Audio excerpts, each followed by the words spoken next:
You are listening to This is Oklahoma, hosted by Mike Hearn, telling stories of Oklahomans and those that have made it their home. What's up, guys? Welcome back to an episode of This is Oklahoma. Mike Hearn here, host, back with another episode. Excited to share this episode with you today, but before we do, huge shout out to our sponsors. The Oklahoma Hall of Fame have been sharing Oklahoma's story through its people since 1927.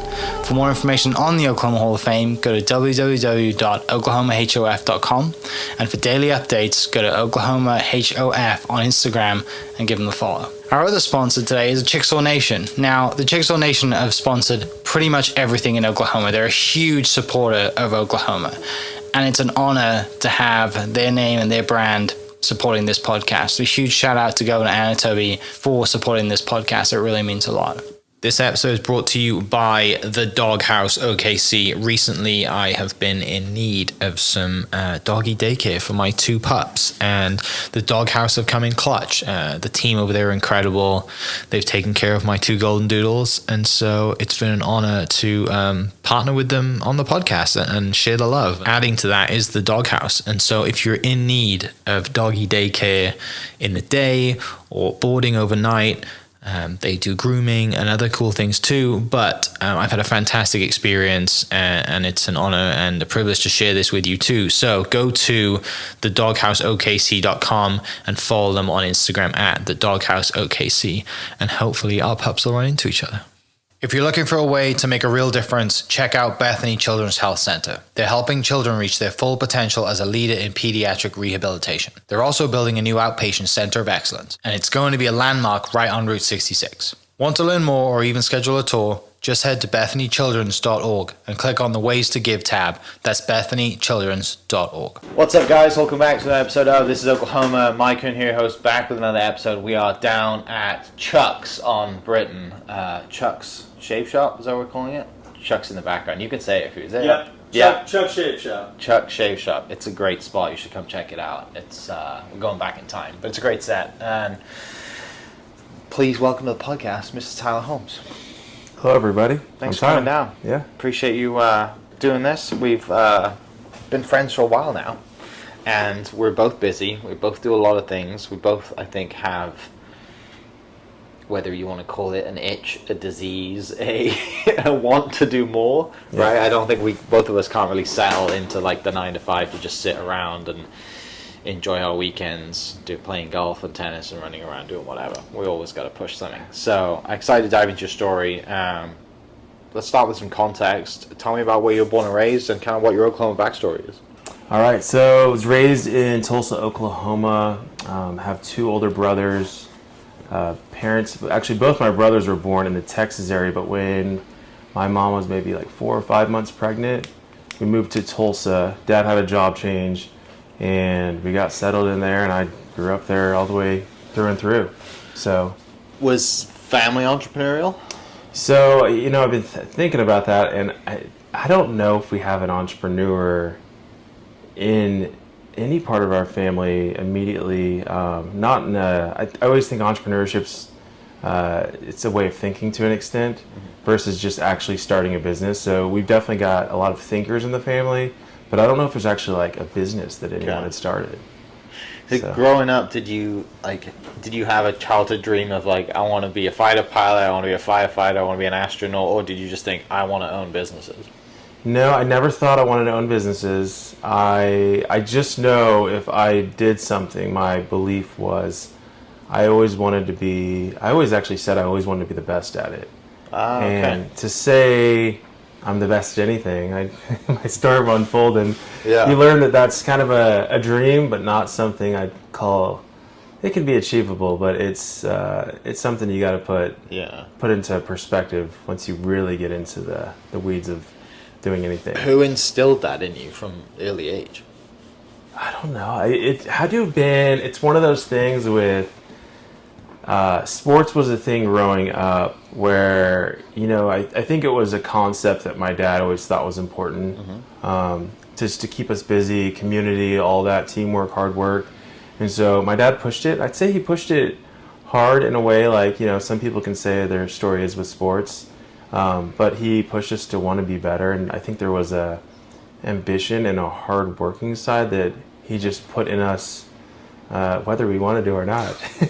But nothing against. It's just it was one of those things where he saw it and it worked. So Okay. yeah. What was your first job? First job.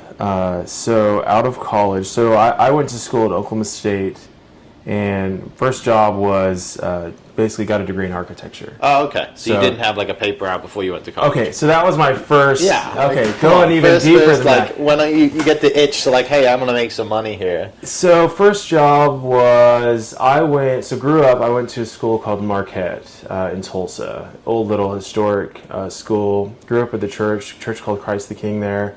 That was really our community, and I believe my first job. Actually, I think it was mowing. Mowing was a thing that we did, and from family friends to that, mow the neighbors and whatnot. And slowly got into the next door neighbor. He's like, you want to, paint my fence for the summer. I'm like, I literally could wake up, roll out of bed, paint his fence, and stain it essentially. And he'd give me a few odd ends. So I always had like little odd things going on. Yeah. Less labor laws there, and I think it made sense. So, but always did some of that, and then. That was something, I don't know if it considered entrepreneurial. It just was, you know how lawn mowing is. Yeah, well, I mean, I would consider entrepreneur. You got to unless it's, I mean, some of them are like family relationships, right?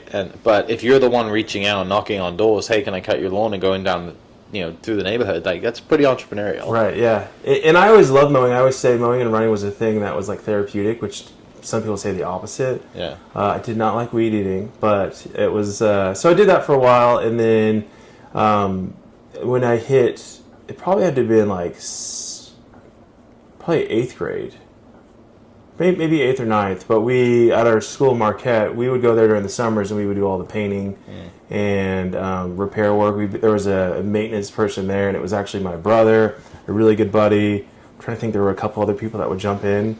And it was good pay. Yeah. I think at the time it was maybe like $9.50 or $10 an hour, which was amazing back then. Right. Yeah. And because I think you're used to like being a lifeguard and you get like $5.15 or something, or maybe $5.30. I don't. You were a lifeguard? I wasn't, but friends were. And Okay. I'm like, as much as I love being at the pool, that was not enough money to do much. So, but did that, and so through high school, I feel like I worked at the church doing different things. Sundays, we'd pick up the pamphlets at church. If events happened on weekends, we'd roll out tables, and so it was kind of like a solo thing.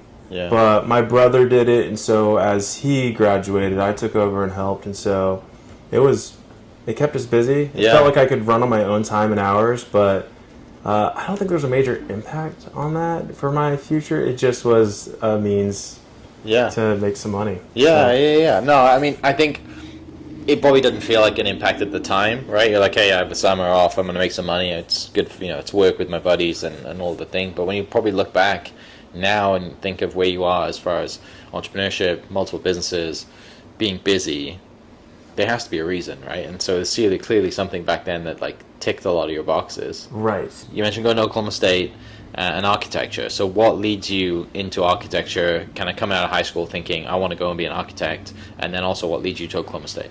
Okay, yeah. So the architecture side was really I enjoyed art a lot growing up. Was really good at math. On the math side, it was one of those in like grade school, high school. I always had a different way of looking at it. Could do stuff in my head. My dad can do it. My brother can do it. I don't know, it just was in us. And so math was a thing. Geometry, algebra, I loved. Yeah. Actually, and so I always said I actually wanted to be I'd love to just do algebra as a career, which is not really a career. Now we have computers that can do It's it. like the guy from Good Will Hunting, just like he's doing math forever. Right. And so, but then when art fused with that, I feel like I like to live in the gray area of stuff. And so a lot of things are black and white, math can be, but architecture really leads a different way, and geometry is pretty big in it to an extent. And so as I got closer to college, architecture pointed out, even I think one of my teachers growing up mentioned it, and so I was like, maybe I'll give it a try. I really don't know much. Didn't put a ton of thought into certain things. I did get an internship in high school as well. Before we had the block scheduling at Bishop Kelly, and so with that I would do 1 credit hour, or not credit hour, one of my blocks, which is 25% of your day essentially, and would hang out at an architecture firm called Synergy. and some of them kind of mentored and whatnot. So it just led me in that direction. Yeah. And so as I got to college, I think they just pushed OSU. They said the program was good, hands-on. Everyone had good things to say about it. But it was like, just to kind of hedge my bets, it was like architecture, architectural engineering, and civil engineering. And then as I got into OSU, kind of doing that, I quickly realized math, teachers, and all of it. I'm like, I hit a point of everything I knew from high school. We had a great education. Yeah. And then there was a point where I'm like, I just am not as interested in this. Like, calculus really turned some things off for me. Yeah. Granted, that's not even the big part of, the engineering side. It just was almost too raw and black and white for me, and I liked feeling like the what ifs and I'm a futurist. Yeah, at there's heart. some creativity that you need to Correct. mix into your straight answer of black and white math, right? Yes, exactly. Which mentioned like the gray areas, which when you think of architecture, there's so many possibilities, right? And then that's there's no surprise when you marry kind of math and creativity together in the term of building something, architecture comes to light. How was your time at Oklahoma State? It was great. So I joined a fraternity there, joined the architecture program. I always say it was kind of like having two fraternities because architecture is time consuming. And, first year wasn't crazy, but I liked, I was like, I've always wired to work hard and I enjoyed it. And so architecture was fairly well suited for that. Just it keeps you busy, and I like being busy. And so got into that, did a lot of the fraternity things my freshman year, but things started to gear up. And so I quickly realized, like, my group of friends, I've always enjoyed having a lot of friends and getting to know different people. So I've just always connecting with people. As you get in architecture, you get a little huddled up and stuff and like stuck in the studio. But I think I was always one of the ones, to be honest, I was a work hard, party hard kind of kid. Yeah. And so I always made time to get my work done, but I always put time aside to be around people and to hang out and kind of do all the function stuff. So, have a college experience. Yes. Versus sleeping at the architecture building. Right. And I always thought, like, the component of, I can learn architecture, the design, and different things behind it, but I also know, as I'd worked at my past places, I realized nothing against anyone in the field of architecture, but it was like as you get closer to like a management level, it's how do you bring in new business? Like the thing is, how do you connect the inside of the business to the outside? And that always fueled me a little bit. I feel like I had people around me that I would observe. Like the things I always like observing things, and so I'd always bring that, and somehow that's what I thought was important. So not even saying I was thinking of clients as I was going out and having fun with people, but it was like I always felt like I was always interested in what other people did, because everyone thought it was interesting. Architecture was interesting, but I'm like, finance and econ, I'm like, it would be interesting to like be able to go to class and hang out and all that, and have more time to think about different things of your education, or just to kind of hang out. Yeah. So I didn't get to hang out much, I realized. Yeah, there's that early awareness of, this socializing and building friendships and relationships is going to circle back maybe at some point to help me in the architecture side, but also that curiosity in you, which doesn't surprise me one bit because of the entrepreneur that you are, and we're naturally curious people, and to continue to foster that curiosity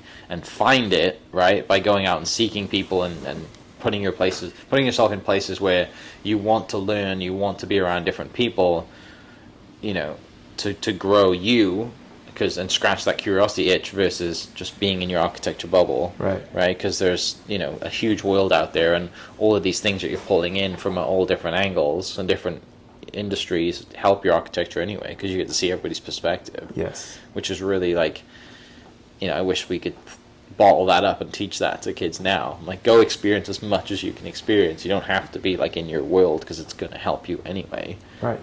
You're a dad, you've got young kids, like I'm sure they're trying to give them as many experiences as you can. It can only help, right? Or at least for them to figure out what they don't want to do. Yes. That too. Yes. So it's definitely fascinating. When you're in school and you're doing architecture, you're coming towards the end of your degree, do you do multiple internships along that in school, and then find a place for you to graduate and go to? Yeah, so The company Synergy, I think I did maybe 3 summers at. Okay. In Tulsa, and then because I go back to Tulsa during the summers, and there was another firm called KSQ. I interned at. I think it was briefly over a Christmas period, so I got to see that side of a different company there and how they operated. I may have done a brief summer, but then I'm trying to think of other internships. I would go back and do some stuff at our school still, actually, to do some events because it was fun, it was easy. And we were going to church. It was felt like it was a big part of our community anyway. But I don't know if there was anything that, I think during the summers, by the time it hit, I kind of wanted to not think about architecture. Yeah. I always would, but it was, I didn't think too hard about career stuff yet because I still knew I was working hard and whatnot. And I don't think the switch on stuff really turned on until after college, until I kind of had more free time and more time to think about stuff. Yeah. So Where do you go after college? So after college, I got a job offer in Tulsa, one of the firms I worked at, and then one in Oklahoma City. But amidst that too is, I met my wife my sophomore year in college. And so we dated all the way through. And so architecture's a 5-year degree. So she was a year younger. So I actually was graduating kind of around when she was. So my 5th year I graduated. She actually did an extra semester. But she, during that, was student teaching at class in SAS here in Oklahoma City for that brief period while I kind of started my first job. I think it was June 2012. And so I had thought of going to other cities, as a career. And I will never forget, we're in Stillwater. We're driving back, I think, from Tulsa with my wife, and was explaining, what if we go to Dallas, this, and her thought was, this is just if we move somewhere, it was really when she, without saying she wanted to be close to family, she wanted to be close to family. And I have so much gratitude for that, because there's a lot of things that happen, post this of being close to family means so much, but it gave me, Oklahoma City became a place, because she's from Piedmont, so we were still close to her family within 25 minutes. Honestly, depending on the day, they could literally be in our, they could be there quickly. And so we moved downtown, lived there, different area for her. I got a different area, and I say the culture of Tulsa to Oklahoma City, same culture, different faces. I didn't really know anybody, and that's what I wanted, I think. But I also wanted, I don't know what it would have been. If I would have gone to New York City, I don't know if I would have fit in. Yeah. It's just, but I fit in here, and I knew how people thought and how they were, and we're not all the same, but to an extent, we think about things in a similar way, which was exciting. So I've never left Oklahoma professionally, and it felt funny for a while. I felt like I needed to and had to, but I still pulled inspiration from traveling and visiting other places of what we pull back here. And sometimes I've realized through time is I need to confine my mind to restrictions versus let it run free, because if I run free, I won't get anything done. And so the fact that I could be bound, you got to bound curiosity. Yeah. And so that's kind of an underlying thing with my life, is I always like to be curious. So move to Oklahoma City, get a job, get married. Correct. Starting life then in Oklahoma City, feel like a new city, but also have family around you, so you have that backup and that comfort, the family as well if you need it. It's close by, but all these new faces because you've never lived in Oklahoma City. So you kind of get the best of both worlds. How long does it take you to start firing up businesses on the side? Okay, so I started at a firm. We got married 2013. We didn't have kids till 2018. So I had a 5-year period kind of there of marriage and all that. Yeah. Living downtown, got involved in community things. I was in an ad group. I was in YPE, going to different things. I was in an oil and gas networking thing. And one of the things there is I always like to be around people, but it was always nice to be around, having a drink while you're doing it. Right. So I always did that. Downtown OKC was a big group I enjoyed. I always kind of grew towards urban planning, design. I would walk buildings. That was one of my big things. But so I was always thinking about stuff, but kind of, I don't know if it was a couple of years into it, I'd get little clients on the side. It was stuff our firm wouldn't do, but it was things that's like, I'll help you go measure a building, I'll help you do this, different things. And so it kind of organically became that way, where I would help people and they pay me to do it. It'd be extra money while I'm working, and it would never let it detract from like my day to day. So did that, and slowly like some things built. And the firm I was at was Tap Architecture, and so 2015 I moved from Tap Architecture, kind of general design, working in a firm of about 15 of us, to I got an opportunity to go to ADG, another firm here in town. Worked on their design team with a group of about 4 of us, plus everyone else at the firm. Design was our main focus, so it really led me towards the really creative side of like how do things look and feel and whatnot. So, but I still kind of kept some clients, and it was exciting. I think there was a good part of feeling that, and I don't know how many I had. I maybe had 6 or 7, and it would just be different stuff all over. Yeah. I would do from the, I don't know. So yeah, that was a big part, and I guess I'll keep going. But with the next thing I had happen, I was at TAP for 3 years, ADG for about a little under a year. Well, I got approached as an opportunity from a friend that kind of knew my brother well, and great guy, but to get in the construction industry, doing subcontracting, and I didn't know much about it, but I like to do things I clearly don't know how to do, but I think it's fun. Figure it out. Yeah.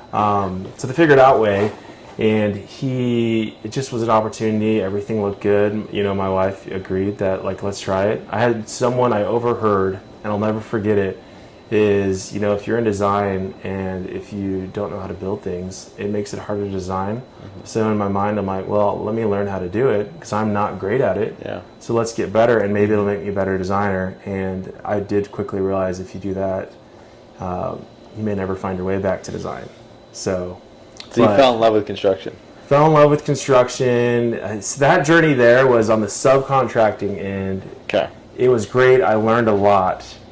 But it wasn't perfect because I went from design to literally shop drawing review, which is, to give you an idea, it's the most nuts and bolts. Yeah. To basically, I don't think you'd ever talk about nuts and bolts that much in design. You could, but so that led me to that. And long story short, I was there for about a year, and this is when I still had done some side stuff. This may be confusing, by the way, but this is how I tell things. I'm tracking. I had maybe 7 or 8, maybe 10, probably 7 or 8 different people I was doing some side stuff for, but it wasn't like, hey, I'm doing it constantly. Yeah. It just would hit and this is the measuring buildings and just kind of helping people out. It's like, gotcha. And some little like light design. One thing, I did the exterior of the current Empire right now, helped with the design of that, different things. A friend did the engineering, and so I still, to say, I helped with that. I didn't still do all the most detailed stuff. They did the hard work, but kind of helped get a look of that.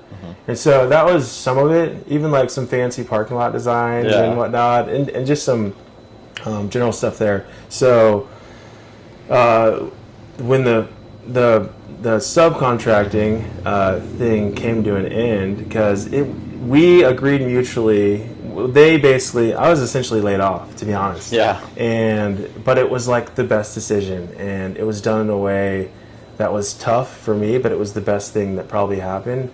But at that point, I'm like, I don't have a job. I got to figure out like what to do. And luckily I had these things that I was doing, and that was when this was an important point of like, say, entrepreneurship, when I knew I was maybe doing something right. Now that I think back on, I was worried to tell people I was working with, like, hey, this happened, like, what do you think? When I told some of those clients, their comment was, great, now you can do more work for me. Yeah. And I was like, you have more availability now. Yeah, and so then they'd share, and I'd get connected with more people. And so I did that for about a year, and I realized that I was an unlicensed architect. Basically doing work, and so I'd hit a point in a wall where I couldn't do certain things for a project. Yeah. And it was a decision of like, do I want to chase my tail forever, work to get this while I'm doing this with the experience I have? I'm like, I don't think I'm ready for it yet. Okay. And so from here, I got an opportunity to get back into construction for a general contractor, company called G.E. Johnson. Got involved in estimating, which was my math focus there, and pre-construction, so we'd be close with architects owners and clients, and then really still connected to construction, but it really estimating I would consider the gray area of absolutely. construction, which I liked. Yeah.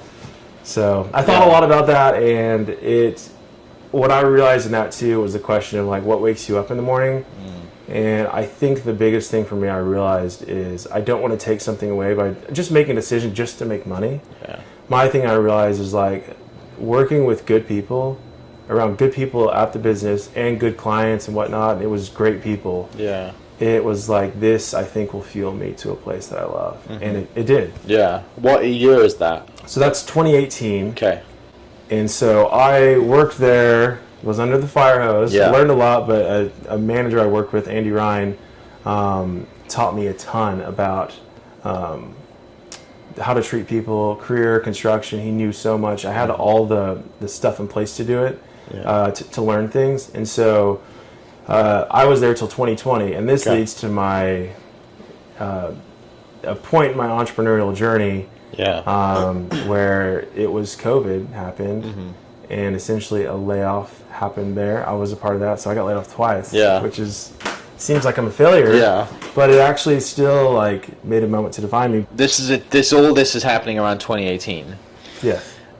I know you. I know you've got a book of ideas somewhere, like I do, and you're always jotting down notes. And there's a funny story which we'll get to about you seeing how crazy your ideas are before you talk to your wife about them.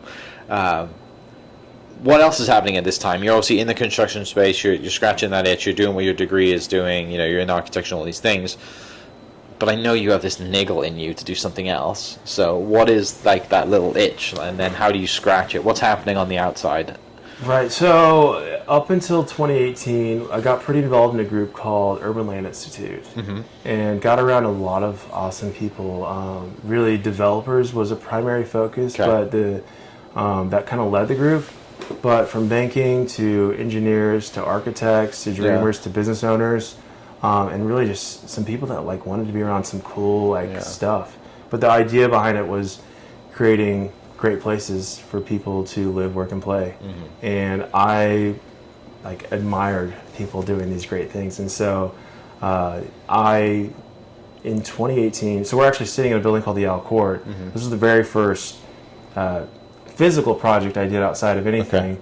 But I went to a coffee with a group of people in probably end of 2017, and just good gravy right down the road here. And Thomas Rossiter was the person that brought us in. It was myself and 3 others, and 4 others, including Thomas.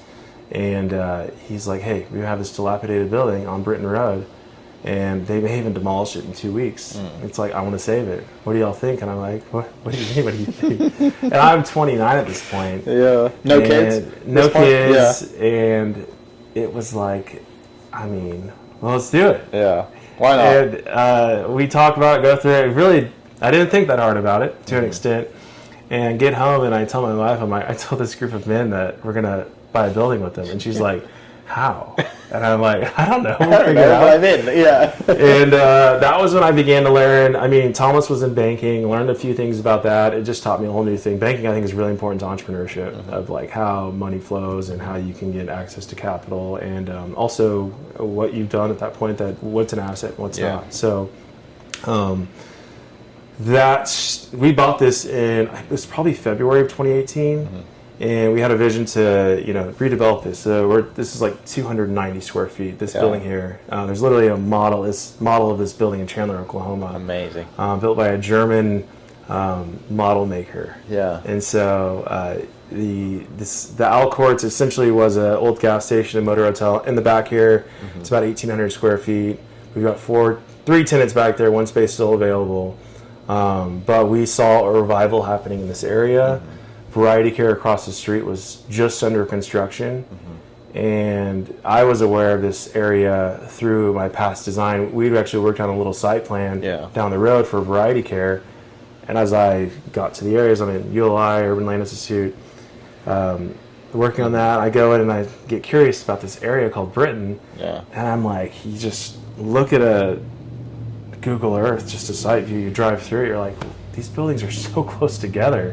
And I learned about the city of Britain, how it operated, and the bones of this. It's in an older city. They had to be close of how their quarters were. And I always say good bones of an area. It's an urban area, and I feel like this is a place that brings people together. Yeah. So when this popped up, I'm like, let's do it. And we found a way to get with this group, and that started a journey in a lot of ways of doing something difficult, working on something interesting, and kind of doing this. And amidst that was when I made the change to get into general contracting. Gotcha. With a company called G.E. Johnson. But the reason why this Alcourt, these opportunities changed, I think when I had experienced essentially a layoff, I realized, was I more secure with the job or without one? Yeah. And so it was like, well, let's try and do things that it depends. Everything can go away in a day. I think when you do your own thing, it's no matter what you do is risky. Yeah. So my wife's like, you're interested in this stuff. You won't stop talking about it. Please do something. And this was my first bad idea. Yeah. So it's still here and it's still working. We still, own it with the same group of people. So that then led to a bunch of other. Once you figured out the banking world, you figured out how money flows. Does that lead to more purchases as far as you're owning buildings and developing your, I guess, portfolio that way? Yeah. So crazy thing about all of this, everything happens for a crazy reason. February we closed on this. We're amidst this, we had to demolish a lot of things, go through a bunch of stuff. It took us a while to get this actually redeveloped. But my wife was pregnant with our son probably right around then, because our son was born in September of 2018. Well, crazy array of things. Right before our son was born, we got under contract for another property near the plaza, and that was for Airbnbs. Oh, okay. I got to know a neighbor. We walked around. We talked about, he had done an Airbnb at his home in his back garage. He knew the business, so it's like, well, I partner with somebody that knows the business. We get into this together. And so got under contract. Was a little journey there to close on it. But crazy thing is, 2 days before my son was born, Thomas, who led this group, he got diagnosed with a type of cancer during the process, and unbelievably ambitious guy. I feel like I talk about him and quote him almost every couple months because of what the impact he made, because he was an amazing guy, and a lot of people behind how great he was. His wife's still part of this deal too, so it's a blessing to still be a part of their life. But 2 days before, he issues had led up to it. The tumor, it was a brain tumor, but actually was nearly on the outside of his head, so you could physically see it, and it had gotten worse. Went through a lot of treatment stuff, but he passed away 2 days before our son was born. Oh, wow. And so changed this entire perspective of this project. This took quite a bit longer, but luckily that's the beauty of having business partners. Yeah. Is we were all in it together. We found a way to kind of get our way through it. But my son was about to be born, and being under contract for that other property, the people we were trying to close with, he did not want to change his date. So one day after our son was born, we had to close on the property, and my wife was at the hospital. Let's just say we found a way to sign the documents and to close on the property. Yeah. And I told my wife in that moment, I'm like, we do not have to do this. Yeah. She had a C-section. It was tough. But she's like, no, let's do it. My hand works. I can sign. And it may have been the meds making her realize what she was getting into. Yeah. Like, oh, okay, I guess we're doing it. But we signed it, did that. And so then literally, my wife was at the hospital. My son was in NICU. Like, they were both there. I had nothing to do at nights. And so I'm like, I got to bootstrap this. We got to start working on this property. And so I was doing demolition. Yeah.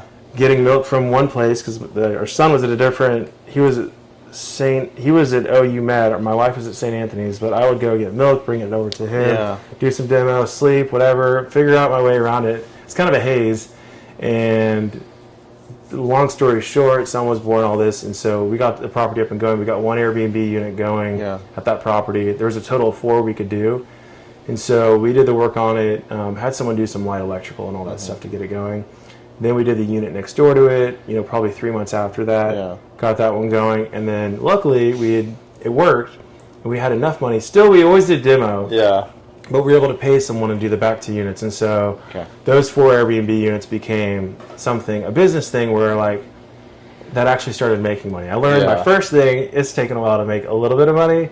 These started making some more, and so that was when I found my way into real estate and was in places and areas that I love, just near the plaza, near Britain District. Stuff that made sense during that time for short-term rentals and the Airbnb model and people coming and going and people coming into Oklahoma City for conventions and sports and whatever, get to stay in these places. Right. Now I think it's a little saturated, but you guys seem to hit it at the right time. Yes, and so I was doing that while working in the construction industry, general contracting, and it worked. I was able to do it. I just worked hard and did it between like lunches. I'd go and visit the site, maybe get a bite at the grocery store or like at the gas station, some quick food, and I'd do a little demo. I'd be literally sometimes doing it in clothes like this and get the dust off. But I loved it. I love demo. I love knocking stuff out.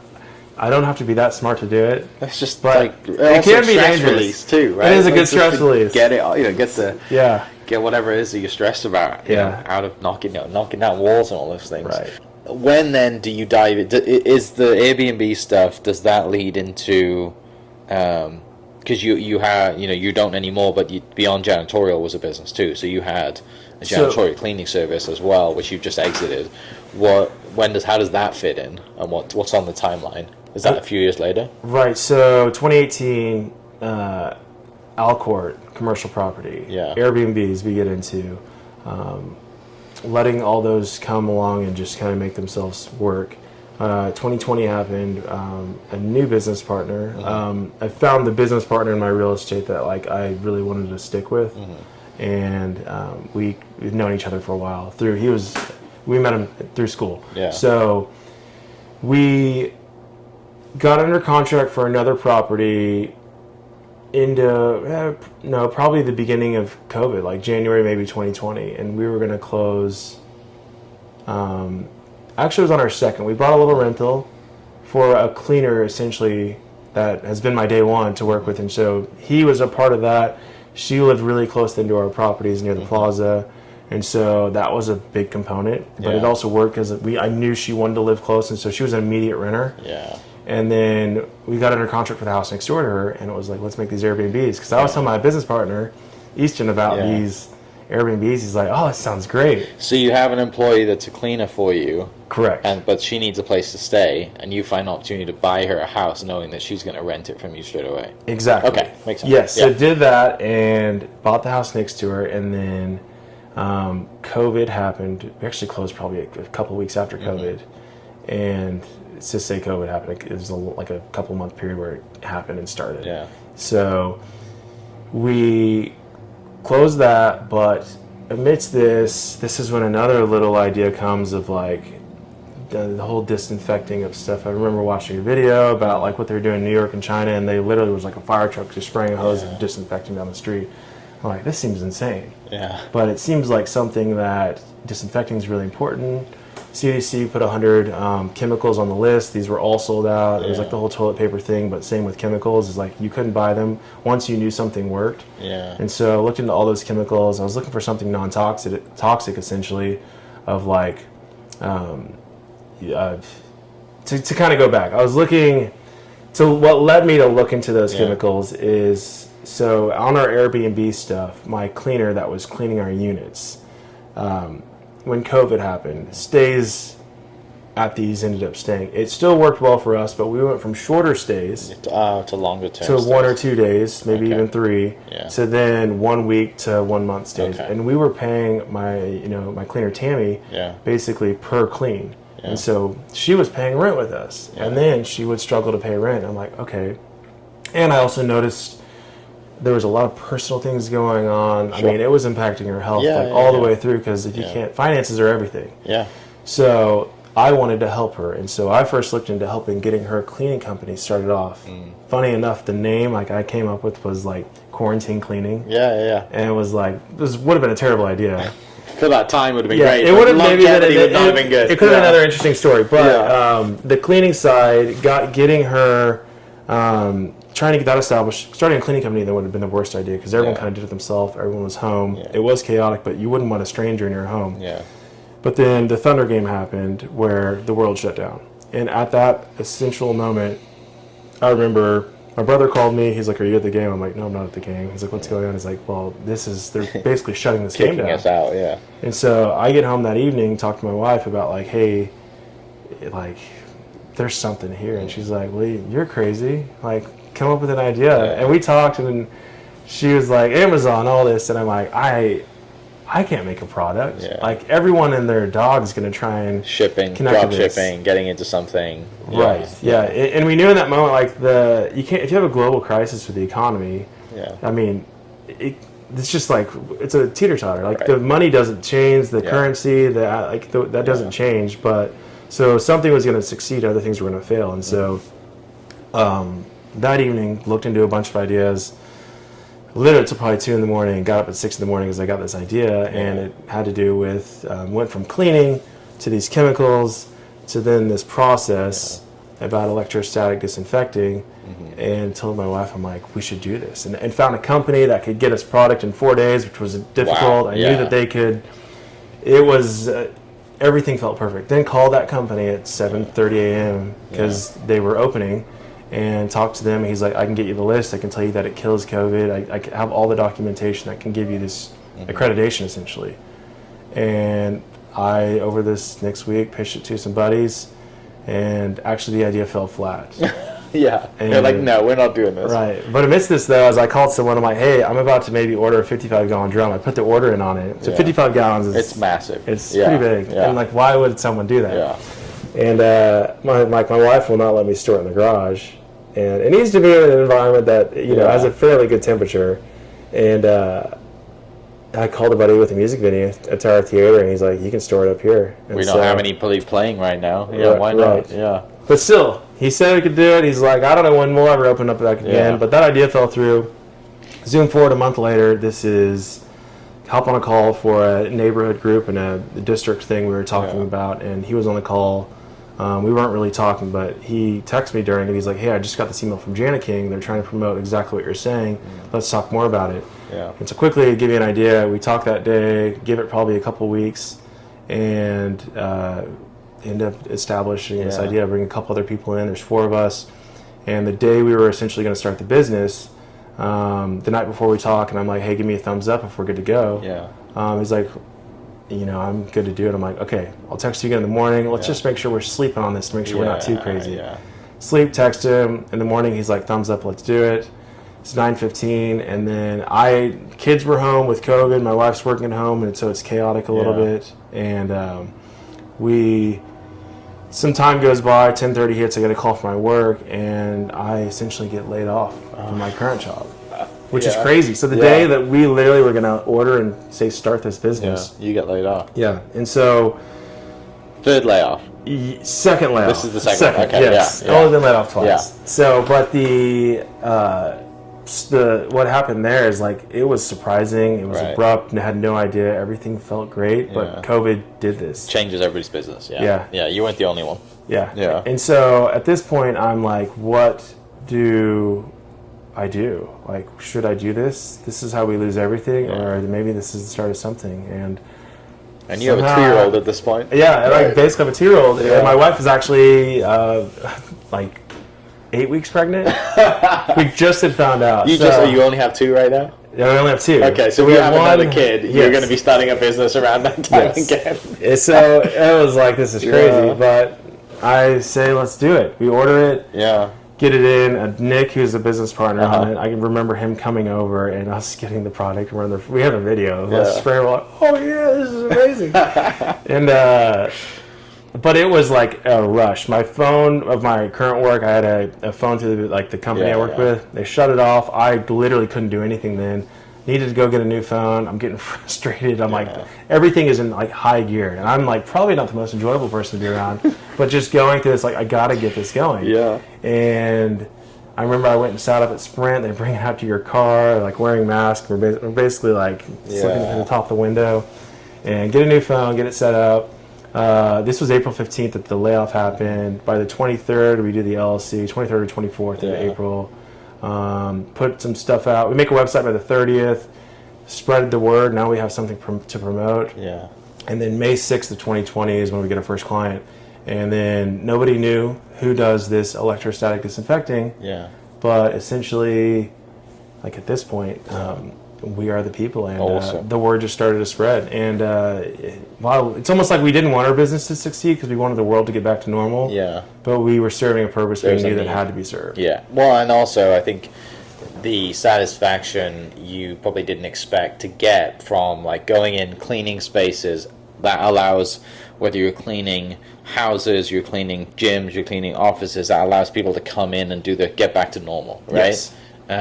And I know previously we've talked about, the volleyball experience, right? You're going in and cleaning a gym and the girls get to come and play volleyball again, Yeah. right? Like, which is something you never would have thought of when you start the business, but you're getting these little, like, you want the world to get back to normal, which might end your business, but at the same time, like, you're doing some good here. Correct. So so you closed that chapter recently, you exited that business is still going, Beyond Janitorial, people watching and listening, check it out. But an opportunity comes out, so you can exit that business. Current day, you're at Cord Construction. You're no part in Beyond Janitorial anymore. As of right now, what are we scratching the itch? Like, what are we Googling? What's on the ideal list right now for you to like? So the ideal list now is, I've got, I think I told you this before, is this pie chart thing that I have is my time in a day. I had a great conversation with the person I used to work with, Andy, and he was describing his life is this pie chart. And he's like, where do you commit your time? Draw it out, do your percentages and whatnot. And I did mine, or I thought in my head, I'm like, I know where I put it. It's work. Yeah. And then family is a component, but like I'm doing my work for my family. And then it's like, well, think of people you admire. And then it's like, well, theirs is a little different. It's like, well, how do you get to where, if it's people you admire and it's what you want to be, it's like, do it now. And so in my mind is like, I've got too much going on. It's fun. But I also love my family. And that's like it's not, I don't like the word legacy. Well, no, but your kids are also super young right now, so you want to be there. Exactly, right? Yeah. And so I wanted to be around for all that, and so kind of unraveled stuff. I ran the cleaning company for 3.5 years, stepped back, and so sold that recently within the last 3 weeks. Mm-hmm. But the itch of stuff going forward is like, I still have the Airbnbs. So when we got those 4 units, I actually sold that property at one point, opened up a couple new ones, but now I've scaled that. We scaled it up to 13 units and some long-term rentals as well. So we've probably got about 20 units total. Yeah. And so we scaled that up, but we've got 20 total units, 13 were Airbnbs. We now have got that down to 10, which now we have 10 long-term rentals. Mm-hmm. We redeveloped a property recently kind of on the side, but we've got a good process where buy it, I have someone that can do the work, give a little bit of vision. It's gotten a lot easier than it used to be. Right, the lessons you've learned over time. Yeah, and then luckily we got in and sold one. And so we've done a few things where it's more so a means to make some extra money, but also I love buildings and I love planning and I love design. I love things behind it, and I love the areas. So I've gotten to know it. It's gotten easier.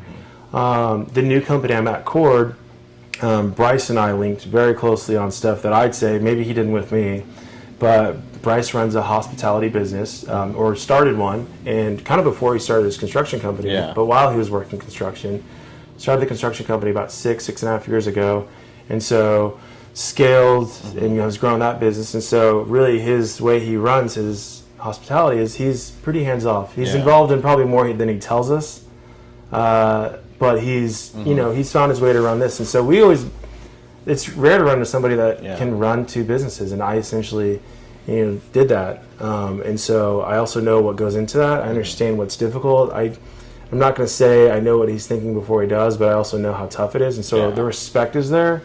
And I like growing something new and bold, and that's what Bryce's vision is. And so I say when fires happen at my work, I can sleep a little better. I don't know if Bryce can, but the way I solve things is I still can work hard, but it's I'm learning from a new entrepreneur too. Mm-hmm. So I love where I'm at. This is a career in where I want to be, and I'm back in the world before COVID that I was already in. And so and I'm in pre-construction essentially, so I still live in that gray world, and working closely with people, and awesome. But also having the real estate is like I can still grow this while I do it, but everything I think of is kind of that pie chart too, is if taking on, this is such a strange concept that I didn't realize, when you take on more things, it means it takes more time and it's more difficult. And I like to think it wasn't that way, but that was when I had my I used to have free time on my pie chart. Yeah. And now it's like, it's children. And Yeah. so my children give me enough entrepreneurship in a bubble where I have to think of, or I should be thinking more about, what are we doing this evening? Yeah. What's the weekend look like? And there's more creativity. I mean, raising kids is it's not a business, but it is something where it takes ingenuity to teach them, and things that will humble you quicker than pretty much anything. And also, if anything bad ever happened in life, which I've experienced a little bit of that with my brother passed away in 2013, if something happened wrong with family, I want to make sure I can be there for it completely and not have to worry about anything else. And so that's a blessing to be able to be in that situation. But I don't know. A little bit of that. Well, we've been trying to do this for a while, and I love that. Like, one thing I love about the podcast is like it gets to document people in the current moment of their life and what leads up to this current moment. So regardless if it's 5, 10, 20 years when we redo this, like, it's going to be fun to be like, hey, remember when we did this podcast and we talked about this, and now we're like, where are we at now, right? And so thanks for coming in. Appreciate it. Well, thanks for inviting me. This is such a cool spot to record. I'm going to have to come back. I have to come back and get Chuck to give me a little shave and go through the full experience, because this is a cool spot, and I know some photographers that probably want to shoot photos in here too. So Chuck's the man. So how do people follow you on Instagram? If people are listening, they want to reach out, some advice, just pick your brain. You're slowly becoming a mentor to others. The older you get, the more stuff you do. And sure, there's people listening that want to pick your brain and kind of use your knowledge to help them. I don't know. I mean, I'm on Instagram. Tyler B. Holmes is my thread. Emails tyler.b.holmes@gmail.com. I love talking about entrepreneurship. I love actually not convincing people to not do something. But I like making them think about, like, what does this really mean for your life? Like, time's a big thing, especially the season they're in. If you're thinking about having kids, it's just it's what mindset are you in and where do you want to be. And so I could talk about also all the way down to what type of Wi-Fi you get at your Airbnb of good speeds, and then the type of I now know where to get the cheapest toilet paper in town. So all the details. But I don't know.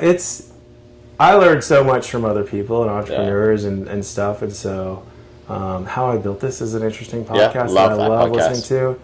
I know that I've always got creativity and entrepreneurship in me. When I listen to that, I get so pumped up about anything. But it's to start a business, there's not an equation to it. But somebody said you never fail if you really never fail if you never give up, technically, which is a very bold statement.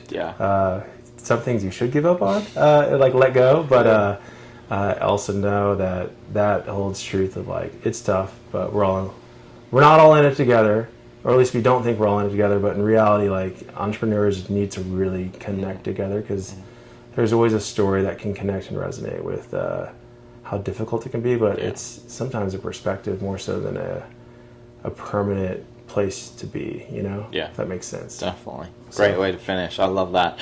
People listening, Tyler, thanks for coming in, and we will catch you next episode. Cheers. All right. Hope you guys enjoyed that great episode. Thank you so much for listening. As always, huge shout out to our sponsors, the Oklahoma Hall of Fame, sharing Oklahoma story through its people since 1927. For more information on the Oklahoma Hall of Fame, go to www.oklahomahof.com and follow them on Instagram for daily updates at oklahomahof. Our other sponsor, the Chickasaw Nation, amazing sponsor. They do amazing things for the state, and they're always sponsoring something in Oklahoma. They're a huge supporter of Oklahoma, and without their support, we wouldn't be able to do what we do. This episode is brought to you by the Doghouse OKC. Recently, I have been in need of some doggy daycare for my 2 pups, and the Doghouse have come in clutch. The team over there are incredible. They've taken care of my 2 golden doodles, and so it's been an honor to partner with them on the podcast and share the love. And adding to that is the Doghouse. And so if you're in need of doggy daycare in the day or boarding overnight, they do grooming and other cool things too, but I've had a fantastic experience, and it's an honor and a privilege to share this with you too. So go to thedogHouseOKC.com and follow them on Instagram at thedogHouseOKC, and hopefully our pups will run into each other. If you're looking for a way to make a real difference, check out Bethany Children's Health Center. They're helping children reach their full potential as a leader in pediatric rehabilitation. They're also building a new outpatient center of excellence, and it's going to be a landmark right on Route 66. Want to learn more or even schedule a tour? Just head to bethanychildrens.org and click on the Ways to Give tab. That's bethanychildrens.org. Thank you for listening. We are inspired by those around us and hope that you are too. Make sure you subscribe to this podcast on your favorite podcast platform and leave us a review so we can keep telling your stories. For more great Oklahoma content, follow This Is Oklahoma on Facebook and Instagram.